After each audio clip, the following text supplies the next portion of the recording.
जब ठगे गए गणेश जी। गणेश जी विघ्न विनाशक व शीघ्र प्रसन्न होने वाले देवता हैं।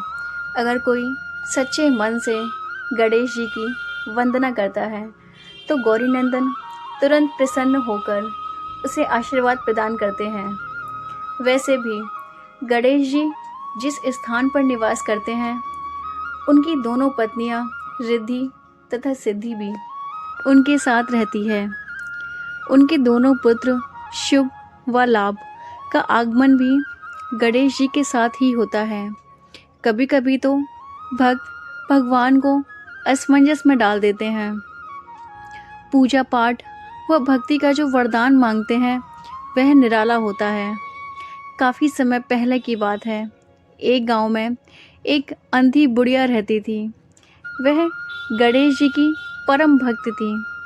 आँखों से भले ही दिखाई नहीं देता था, परंतु वह सुबह शाम गणेश जी की वंदना में ही मग्न रहती थी।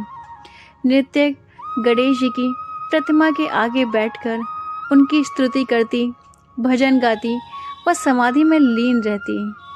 गणेश जी बुढ़िया की भक्ति से बड़े प्रसन्न हुए। उन्होंने सोचा, यह बुढ़िया नित्य हमारा स्मरण करती है, परंतु बदले में कभी कुछ नहीं मांगती। भक्ति का फल तो उसे मिलना ही चाहिए। ऐसा सोचकर गणेश जी ने एक दिन बुढ़िया के सम्मुख प्रकट हुए तथा बोले, माई, तुम हमारी सच्ची भक्त हो। जिस श्रद्धा व विश्वास से हमारा स्मरण करती हो, हम उससे प्रसन्न हैं। अतः तुम जो वरदान मांगो उसको मांग सकती हो। बुढ़िया बोली, प्रभु, मैं तो आपकी भक्ति प्रेम भाव से करती हूँ। मांगने का तो मैंने कभी सोचा ही नहीं, अतः मुझे कुछ नहीं चाहिए। गणेश जी पुनः बोले, हम वरदान देने के लिए आए हैं। बुढ़िया बोली, हे सर्वेश्वर, मुझे मांगना तो नहीं आता। अगर आप कहें तो मैं कल मांग लूँगी। तब तक मैं अपने बेटे और बहू से भी सलाह मशवरा कर लूँगी। गणेश जी कल आने का वादा करके वापस लौट गए। बुढ़िया का एक पुत्र और बहू थे। बुढ़िया ने सारी बात उन्हें बताकर सलाह मांगी। बेटा बोला, माँ, तुम गणेश जी से ढेर सारा पैसा मांग लो, हमारी गरीबी दूर हो जाएगी, सब सुख चैन से रहेंगे। बुढ़िया की बहू बोली, नहीं, आप एक सुंदर से पोते का वरदान मांगें, वंश को आगे बढ़ाने वाला भी तो कोई चाहिए। बुढ़िया बेटे और बहू की बातें सुनकर असमंजस में पड़ गई। उसने सोचा, यह दोनों तो अपने अपने मतलब की बातें कर रहे हैं। बुढ़िया ने पड़ोसन से सलाह लेने का मन बनाया। पड़ोसन भी एक नेक दिल की औरत थी।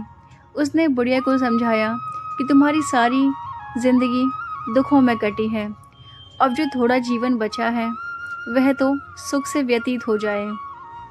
धन अथवा पोते का तुम क्या करोगी? अगर तुम्हारी आंखें ही नहीं हैं तो यह सब सांसारिक वस्तुएं तुम्हारे लिए व्यर्थ हैं। अतः तुम अपने लिए दोनों आंखें मांग लो। बुढ़िया घर लौट आई।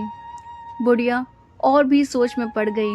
उसने सोचा, कुछ ऐसा ही मांग लूं जिससे मेरा बेटा, बहू, सबका भला हो। लेकिन ऐसा क्या हो सकता है? उसी उधेड़-धुन में सारा दिन व्यतीत हो गया। बुढ़िया कभी कुछ मांगने का मन बनाती तो कभी कुछ, परंतु कुछ भी निर्धारित न कर सकी। दूसरे दिन गणेश जी पुनः प्रकट हुए तथा बोले, आप जो भी मांगोगे वह हमारी कृपा से हो जाएगा, यह हमारा वचन है।